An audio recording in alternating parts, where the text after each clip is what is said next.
Pape Mamadou, président de nous sommes aujourd'hui réunis pour valider la signature de la convention entre l'ODCAV de Dakar et la CDP. Vous savez, l'ODCAV de Dakar a une mission en dehors du football que les gens connaissent déjà, des activités culturelles, pédagogiques, mais également nous avons une mission de sensibilisation, surtout au niveau de la tranche jeune, la cible jeune. Et l'objectif justement de cette convention avec la CDP, c'est d'accompagner la CDP dans ses efforts de sensibilisation sur les questions de protection des données personnelles. C'est vraiment une lourde responsabilité à notre niveau. Nous sommes des acteurs communautaires, des acteurs du mouvement sportif, qui sont en contact souvent avec la population, qui sont en contact direct souvent avec les jeunes, et les sensibiliser, une cible très vulnérable du point de vue de la protection des données. Donc c'est notre rôle, c'est notre responsabilité d'accompagner cette mission publique de la CDP pour que l'ensemble des acteurs de l'ONG, mais spécialement les jeunes dans les différents quartiers, puissent être attentifs à l'utilisation des réseaux sociaux, qu'ils soient plus attentifs à l'utilisation des données à caractère personnel et qu'ils soient sensibilisés. C'est le sens de notre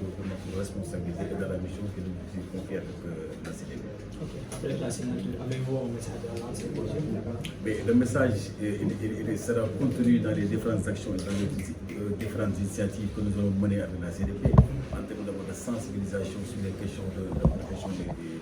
des données personnelles, mais également sur la responsabilité de chaque acteur vis-à-vis des données personnelles. Donc c'est les deux points sur lesquels justement le président Moussa Mbeng va avec son équipe travailler en relation avec la CDP, Madame spécialement, pour des questions de sensibilisation, des initiatives, un plan d'action concret pour que justement les jeunes, les acteurs de Mounies Arabes puissent être sensibilisés sur toutes les questions relatives à la protection des données personnelles. CDP. Ok, avez-vous un mot à dire après la signature de la convention?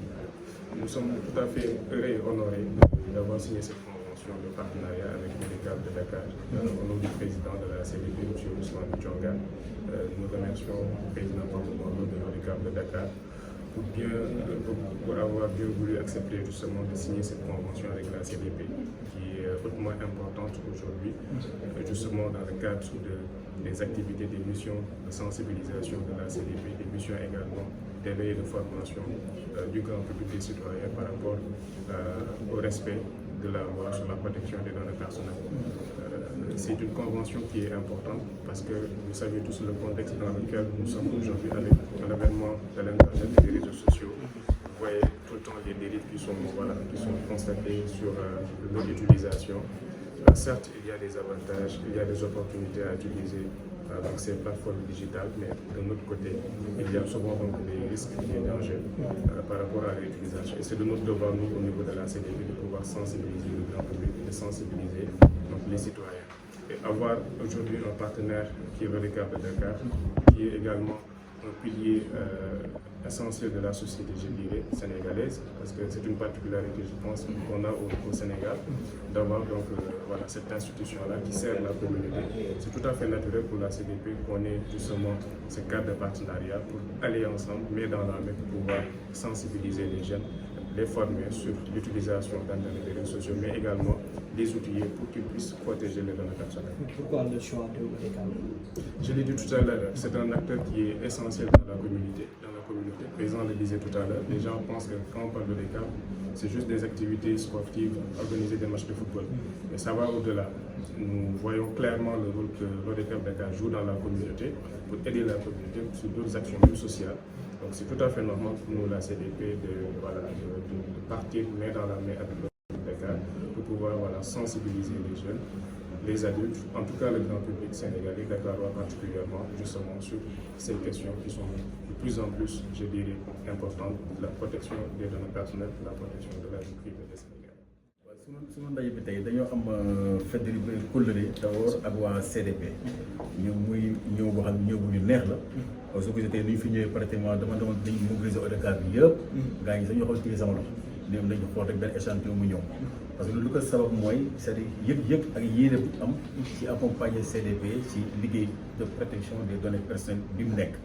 ñu ràññee ko ñun ñu xam ko gis ko gëstu ko aussi parce que souvent boo nee CDP wala protection des données nit ñi dañuy yaakaar yi yoo xam ni xëy na ñu ko xam donc te ñun ñoo nekk si terrain bi ñun ñoo nekk ak waa koñ bi ñoo nekk ak waa dëkkandoo ñoo nekk ak waajur yi ñoo nekk ak suñu raq yi suñu jarbaat yi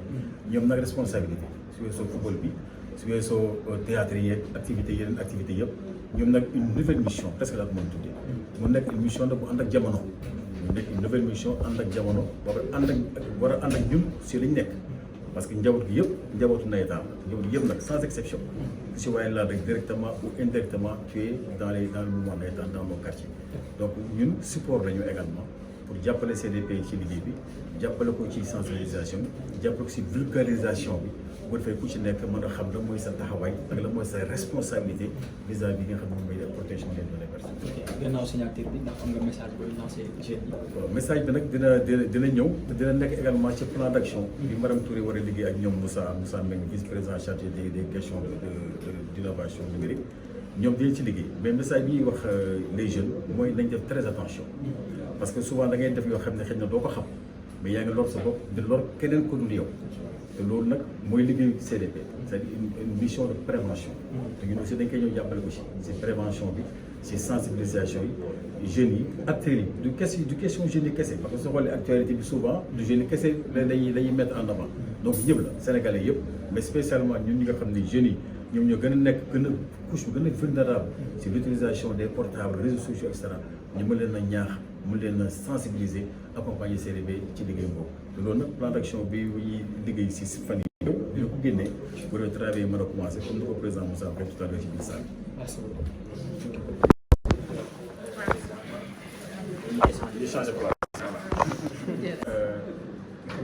Secrétaire permanent de la commission de protection des données personnelles du Sénégal la CDP. ok tey amoon nañu benn signature de signature boo xam ne relation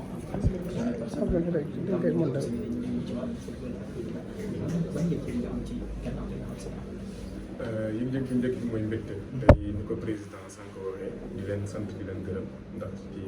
teewaay bi bëgg nañ lool kontaan nañ lool ci convention bi ñu signé tey jii bi nga tax ne mu ñu permettre ñu mën a wéyal activité de sensibilisation à l'emploi des jeunes comme ni ko président waxee sànq tamit c'est une cible qui est assez importante ci vacances lañ nekk donc il faut aussi ñu xool lan ñu mën a jàppale xale yi sensibiliser leen pour ñu mën a protéger sàmm seen i données personnelles dañuy wax données personnelles mooy li nga xam ne mooy tax ñu xàmmee nit ñu ko ràññee loolu mooy rôle CDP de sensibiliser nit ñi sensibiliser population sénégalaise pour ñu mën a aar seen i àq mun naa tamit ñu mën a aar seen i yelleef ndax ku nekk bu dee da ngay collecté di jëfandikoo ay données personnelles am na loolu war a wax nga war a respecté mbégte la ñu am